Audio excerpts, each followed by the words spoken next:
Bonjour à tous. Alors je continue mes conférences de presse, on va dire mes autoconférences de presse, puisque depuis 3 ans, malheureusement, je ne trouve pas un seul média, un seul journaliste, ils ont de journalistes que le nom d'ailleurs, un seul médiatique qui passe 3 minutes à lire ce qu'est EJL, puisqu'évidemment il y a du mépris, il y a de la condescendance, et puis il y a l'incrédulité. On peut pas imaginer que quelque chose puisse sortir du peuple. Souvent, ces gens-là, les médiatiques, en tout cas sur Twitter, se disent proches du peuple. Vous savez, ils ont un langage pour se faire des followers. Mais en vérité, ce peuple, il le méprise. Donc tout ce qui vient d'en bas, de quelqu'un qui n'est pas connu, qui n'a pas une carte de politicien, ou je ne sais pas quel réseau qu'il faut avoir pour se faire entendre, ou au moins consacrer 10 minutes, non, ils ne le font pas. Alors puisque j'ai personne, et puisque personne non plus n'ose se mouiller pour essayer de diffuser EJL, suite à toutes les cabales dont j'ai assez parlé, je continue à parler seul. Alors voilà, donc aujourd'hui je vais vous parler du Rassemblement National. Ça va être long, donc n'écoutez pas si vous voulez, mais en tout cas ça sera marqué dans le marbre et j'y reviendrai plus. Je parlerai plus de ce sujet parce que ça me fatigue de parler que de ça ou d'être toujours interpellé sur le Front National. Alors voilà ma position. Déjà vous allez être surpris. Évidemment qu'à ce jour, d'ailleurs j'ai même fait des tweets dessus, j'ai même fait des articles dessus en parlant de la diabolisation infâme que ce parti subissait, complètement injuste, etc. Aujourd'hui, à ce jour, parmi on va dire les partis connus, les partis politiques historiques, même s'il a plein de défauts, et j'y reviendrai, même s'il est loin de... Bon bref, en tout cas, au niveau de la ligne, du programme, on peut dire que moi, je voterai Rassemblement National, contre Macron. Et d'ailleurs, pour tout dire, je voterai n'importe qui contre Macron, sauf Mélenchon, ou les autres là, ou les verts pelouse, verts islamiques là, les écologistes. Voilà. Comme ça, déjà, c'est clair. Maintenant, si rien ne se crée d'ici 2022, bah évidemment, je ferai comme vous, les patriotes, je voterai Marine Le Pen, en sachant qu'elle fera maximum de 42% au deuxième tour. Donc j'irai voter en sachant qu'on a déjà perdu. Et je me dirai, bon, comme vous y croyez pas qu'on peut construire autre chose, vous n'aurez pas de regrets. Et moi, je me dirais, quel beau gâchis quand même. Quel beau gâchis que personne n'ait compris qu'il fallait construire autre chose. Alors maintenant que ça s'est dit, voilà, donc je suis un électeur potentiel Marine Le Pen, ça vous détend? Vous allez mieux? Bon. Donc maintenant je vais vous dire ce que je pense de ce parti, qui reste, je répète, le moins pire. Le moins pire de la Ve République par rapport à ce qui reste, par rapport à ce qu'il y a actuellement, qui est largement moins pire que le défunt ou quasiment défunt Parti Socialiste, qui est largement moins pire que le Parti Communiste, que les faux écolos, les socialistes islamo-gauchiste déguisé en écologique, le France Insoumis, j'en parle même pas. Alors Macron, alors l'AREM, c'est une création, mais un truc de folie, quoi. Je veux dire, c'était moitié socialiste, moitié opportuniste, moitié des gens qui veulent garder leur gamelle. Donc qu'est-ce qui reste? Et les Républicains, j'en ai déjà parlé, puisque moi j'étais électeur républicain, je crois que j'en ai parlé, je leur ai dressé un portrait. Voilà. Donc vous avez compris que, attention, là vous allez être surpris, eh oui, le Rassemblement National pour moi est le parti qui s'est le moins trahi, qui est le plus proche de mes idées en tout cas. Ceci étant dit, parlons un peu de ce qu'est ce Rassemblement National maintenant. C'est une PME familiale. C'est comme si une famille avait décidé d'avoir le monopole du patriotisme et du drapeau. Et a dressé des militants sectaires, parfois sauvages, parfois bizarres. C'est pas une majorité, c'est une minorité, je l'ai déjà dit. Je le répète, parce que j'ai même des amis du RN qui me font la gueule. Ils n'ont toujours pas compris que je parle pas d'eux. Quand je m'adresse à des gens, je cible bien. Donc ils ont dressé des gens comme ça qui sur les réseaux, donc les élections se jouent un petit peu sur les réseaux, n'est-ce pas? Ils sont dressés à traiter de traîtres, d'antipatriotes, de vendus. Alors moi, on m'appelle quoi? Alors on m'a dit franco-tunisien, donc je suis islamo, il paraît. Pour info, je suis né à Marseille, je suis plus français que 99% des gens qui me traitent d'étranger. Parce que français, c'est pas simplement un patronyme. Donc ils ont dressé des gens comme ça, qui s'amusent donc à aller insulter des gens. Tous ceux qui ne sont pas RN à fond, soumis à Marine Le Pen et à sa stratégie suicidaire, ce ne sont pas des patriotes, ce sont des traîtres. Bon. Alors c'est donc une PME familiale, je le répète, c'est un parti qui ne changera absolument rien de la Ve République. Donc c'est un parti qui continuera, pour moi on est au bout d'un système si vous n'avez pas remarqué, de la 5e. C'est un parti qui ne changera rien, qui continuera avec le pouvoir monarchique du président, qui ne changera absolument pas le mandat, qui ne changera rien. Finalement c'est un parti lui-même monarchique qui veut continuer une monarchie, si vous réfléchissez bien. Alors le pire c'est que les gens ne se posent même pas la question, même si par miracle Marine Le Pen gagnait, elle ne pourrait pas, je le répète, passer une seule mesure de son programme. Vous ne pensez pas à ça ? Parce que Marine Le Pen n'a même pas pensé, contrairement à EJL, à mettre dans son projet un changement de fonctionnement de la République pour pouvoir passer des mesures dures. Voilà, c'est le b.a.-ba, et pourtant je ne suis pas professionnel, je ne suis pas politicien, vous le savez. Bon. Donc je me dis, soit elle est incompétente, soit elle est mal conseillée, soit elle sait qu'elle gagnera jamais. Moi, c'est la conclusion que j'ai. Donc ensuite, qu'est-ce qu'on a? On a un parti, par exemple, je vais vous montrer ce que c'est un parti politique de la 5e. Ouais, on est contre l'Europe, cette Europe de technocrates, etc. Par contre, l'élection européenne, ah bon, on se présente, on y va. Eh ouais, on veut des subventions, on veut de l'argent public, on veut financer son parti. Et qu'est-ce qu'on dit aux électeurs? Parce qu'il y en a comme moi qui ont dû dire, mais attendez, si on est contre l'Europe, boycottons ces élections, soyons francs, clairs et directs, et montrons les failles et les choses qui sont inacceptables au niveau de la souveraineté. Non, ben non, qu'est-ce qu'ils leur disent? Non, non, vous inquiétez pas, on va changer le système de l'intérieur. Mais comment les gens peuvent être aussi naïfs? On ne change pas un système de l'intérieur. Quand on y est bien au chaud et on ne le change pas.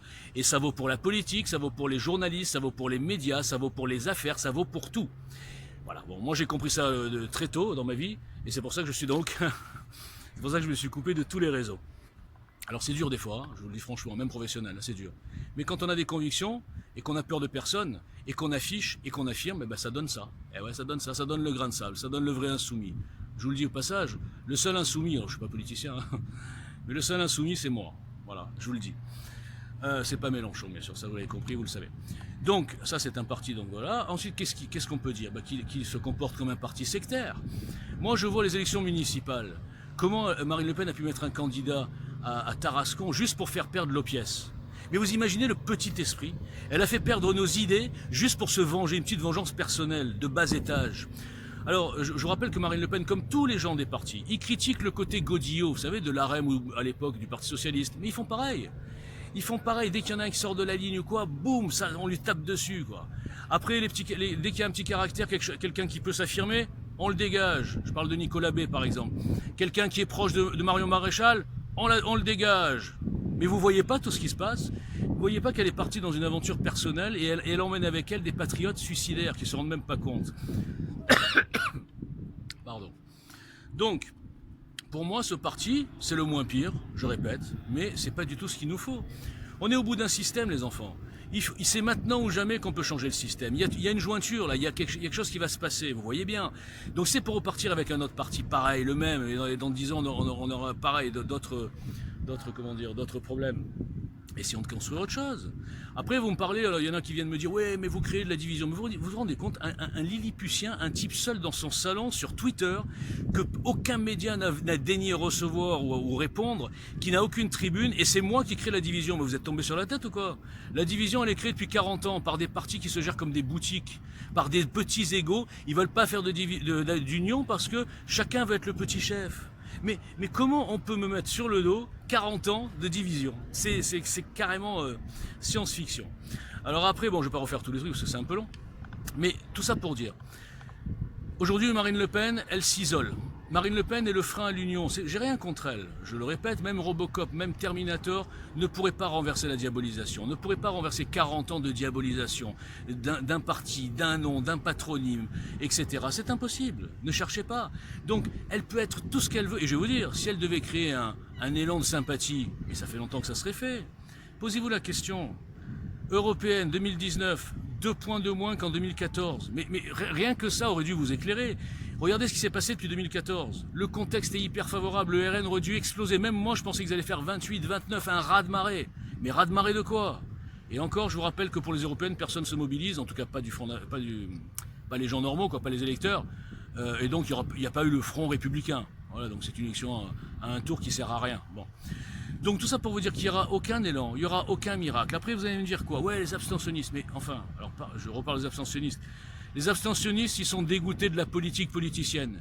Les abstentionnistes, c'est soit des jeunes qui s'en foutent complètement, de toute façon ceux-là, ils voteraient même pas RN, ils voteraient plutôt France Insoumise à mon avis, soit des gens qui sont écœurés. Vous croyez vraiment qu'ils vont revenir pour un parti monarchique où le pouvoir se transmet par le nom et par le sang? Vous croyez vraiment qu'ils vont revenir voter pour ça? Jamais de la vie. Au contraire, ils reviendront pour faire le Front républicain si Marine Le Pen est au 2e tour encore. Mais tout ça, c'est d'une logique implacable, transparente. Et tous les intelligents, tous les intellectuels en tout cas, qui s'y connaissent bien mieux que moi, alors qu'ils disent peut-être pas tout ça avec ces mots-là, Ils ont des mots mieux que moi, mais ils disent la même chose. Moi je dis ça depuis 2017, il y en a qui le disent depuis 2018, depuis 2019, peu importe, mais tout le monde le sait. Donc votre combat est inutile, vous nous amenez droit dans le précipice, en voulant étouffer tout ce qui naît. Vous vous rendez compte que Marion Maréchal a tenté quelque chose, tout de suite la tante est arrivée, oui monsieur quoi ça, elle est venue mépriser ces petits lieutenants, là j'ai oublié les noms, Chenu ou je sais pas qui ont lancé des petits pics à la convention de la droite, alors que c'est exactement ça, la convention de la droite en fait c'est du EJL. C'est quoi la convention de la droite? C'est de réunir des gens en majorité hors politiciens qui défendent les mêmes valeurs et qui pourront diffuser, faire progresser et donner de la crédibilité à un mouvement, mais un nouveau mouvement. On va pas faire, c'est quoi les vieilles soupes, les casseroles là. Oui, non, c'est vrai qu'on fait des bonnes soupes dans les vieilles casseroles, mais bon, en politique ça marche pas. Vous avez bien vu la REM, qu'est-ce qui s'est passé? Prenons exemple quand même des réussites, même si c'est pourri, hein, on sait que c'est une arnaque, mais qu'est-ce qu'ils ont fait le Parti Socialiste? Ils ont compris que c'était mort, le nom, tout ce qu'on veut. Ils ont dit tiens, on va créer un petit truc un peu différent, on va mettre un petit peu de finance dessus, comme ça on contrôlera mieux. Et puis voilà, ils ont créé un nouveau truc et en 14 mois c'est devenu Antel. Alors évidemment, ils avaient les médias, ils avaient tout. Mais réfléchissez les gars, le RN est une bannière qui est foutue. C'est pas qu'ils sont foutus, c'est pas eux, c'est pas de leur faute. Elle peut pas gagner. Il y a des gens qui votent pas RN, c'est psychologique. Même s'ils sont d'accord avec tout, ils voteront pas RN. Vous comprenez pas la psychologie des gens? Bon. Alors maintenant, une fois que j'ai dit que j'ai dit tout et son contraire, une fois que j'ai dit que je voterai pour le RN s'il n'y a pas le choix, mais que d'un côté c'est vraiment pas le truc qui peut gagner, et que d'un troisième côté, de toute façon, ils s'y prennent exactement à l'envers pour gagner. Voilà. Ils s'y prennent à l'envers, je répète, parce que figurez-vous que j'ai parlé avec Messia, je vais vous donner des secrets, allez. Vous savez bien que j'aime bien donner des scoops. Pendant un mois, j'ai parlé avec Messia, un type très sympathique. On se tutoyait très rapidement, un mec accessible, etc. Messia, bah, qu'est-ce qu'il voulait? Il m'a vu un peu, il m'a remarqué, il a dit c'est qui ce fou là? Moi je disais rien de spécial contre les RN, je disais juste que je voulais monter un mouvement citoyen. Et il voulait bah, évidemment que j'aille au RN. Bon, moi je lui ai expliqué que je n'étais pas là pour ça, je n'étais pas là pour aller ni au RN, ni au LR, ni à nulle part, je suis pas là pour aller dans un parti politique, puisque le hashtag que j'ai mis en décembre 2017, c'est hashtag stop politicien. Alors c'est pas pour chercher un poste. Moi je suis pas un de ces gilets jaunes à 2 balles qui va se recycler dans un parti. Vous comprenez, moi c'est pas ça mon but. Mon but c'est de réveiller mes concitoyens, ensuite qu'on chope des médiatiques, et que ces médiatiques, dont le qui, hein, amènent notre projet à la victoire. Voilà, donc j'ai rien à faire moi ni au Rassemblement National, ni nulle part. Je veux pas de poste, je veux même pas être député, je veux rien du tout moi. Les gens comprennent pas. Moi je vais vous le dire, c'est pas grave, moi j'en suis. Je l'ai dit le premier jour, je l'ai même écrit, donc j'ai pas de problème. Je veux pas de poste politique, je veux rien. Je veux les livres d'histoire. Je veux qu'on dise qu'un jour qu'il y a un citoyen qui a réveillé ses voisins, puis le bâtiment, puis la rue, puis la ville, et que ces citoyens patriotes, je dis bien citoyens patriotes, pas militants sectaires, ces citoyens patriotes ont construit quelque chose d'incassable, un OPNI que le système n'a pu arrêter, n'a pas pu arrêter. Voilà. Alors, est-ce que ça vous va pour l'instant? Vous voulez que je continue? Bon. Alors maintenant... Non, je vais pas continuer, pourquoi je vais continuer? Je crois que j'ai tout dit finalement. Oui, c'est du direct, hein. Chez moi, il n'y a pas de trucage, il n'y a pas d'élément de langage. Non, je vais continuer quand même. Maintenant, imaginez, au lieu d'attendre ce RN, là, comme je le dis souvent, au lieu d'attendre une union qui n'aura jamais lieu, puisqu'ils ne veulent pas faire l'union, je l'ai déjà dit, et si on la faisait nous, l'union? Et si tous ces gens que j'ai croisés, au lieu de se cacher derrière un gros parti, ils disaient les gars, on peut la créer cette union. On peut créer ce mouvement sur la base. Parce que je vous rappelle que tous ces gens, même ceux qui m'insultent, ils sont d'accord à 95% du programme EJL. Et on va dire 85% des tweets EJL, parce que quand je dis du mal du RN, là ils sont pas d'accord. Donc au lieu de fixer sur moi, parce que je suis un peu arrogant, parce que je suis un peu provocateur, parce que j'ai peut-être une autodérision que vous percevez pas, je sais pas, et parce que vous croyez que je suis hargneux, alors que je meurs de rire, vous faites rire tous quand vous venez m'insulter, ou que je suis ouin-ouin. Je suis pas ouin-ouin, c'est que j'en ai marre que des gens essayent de casser un mouvement qui est fait pour eux. C'est hallucinant, je veux dire, vous voulez me casser, mais le problème c'est que comme pour l'instant personne n'ose s'afficher, quand vous me cassez, vous cassez un mouvement. Bon, si ça vous amuse, allez-y, mais vous casserez jamais le mouvement, ça va continuer, vous savez. Bon, voilà. Donc si on le faisait ensemble, ce truc, entre citoyens, sans attendre ces espèces de tocards, mais vous regardez à la télé, mais vous avez une confiance aveugle dans des gens parce qu'ils ont un costume, une cravate, ils passent à la télé. Je vais vous dire une chose, il n'y a aucun de ces types qui aurait été capable d'écrire ce que j'ai écrit moi, un simple inconnu dans son salon. Voilà, je vous le dis, c'est prétentieux, j'assume. Il n'y en a aucun de ces types qui est capable de me prendre en débat face à face sur n'importe quel sujet, enfin un sujet politique, ou alors... aucun. Demandez à Messia de me prendre face à face sur le débat, les chances du RN. Je le prends, je le plie en deux, pourtant je l'aime bien. Mais il le sait, pourquoi il me bloque? Pourquoi il me zappe? Parce qu'il m'a appelé P38 le premier jour, je vous donne plein de scoops de notre vie privée. Hein. Il m'a appelé Walter, vous êtes un véritable P38. Il avait vu les dégâts que j'ai fait. Il avait vu tous les gens qui repartent en miettes. Alors évidemment, les gens qui repartent en miettes, après il dit ouais, il est fou. Non, je suis pas fou. C'est que je les ridiculise tous, sans forcer. Voilà. Alors donc après, on appelle ça de l'agressivité. Non. Quand on vient m'insulter, je réponds pas avec des insultes, je me moque des gens. Je les ridiculise. Regardez les 3 derniers jours, regardez combien de gens sont venus avec leur condescendance, sont repartis en miettes. Voilà, c'est tout. C'est mon style. Je suis pas politicien, moi je suis un mec de la rue. Voilà, je dis pas un voyou, mais un mec de la rue. Voilà, je m'adapte. Donc ceux qui me respectent, ils n'ont jamais été insultés par moi. J'ai jamais harcelé personne, j'ai jamais demandé des renseignements privés. Enfin, tout ce qui se diffuse, c'est n'importe quoi. Qu'est-ce que j'en ai à faire des renseignements privés, des anonymes? Je suis là pour une mission nationale et on me parle de renseignements d'anonymes, numéro de téléphone. Mais qu'est-ce que j'en ai à faire, franchement? Moi, je donne le mien, je mets ma photo, je mets mon adresse. Qu'est-ce que vous voulez de plus? Bon. Donc, voilà. Réfléchissez à tout ça et je mettrai en lien quelques démonstration, je sais pas, peut-être ça va atteindre votre cerveau, vous allez vous dire, après tout, on pourrait peut-être non pas suivre ce type, parce que moi je suis rien, mais suivre ce mouvement, construire quelque chose, construire cette OPNI, objet politique non identifié. Il n'y a que ça qui battra Macron. Voilà, c'est mon dernier mot, Jean-Pierre.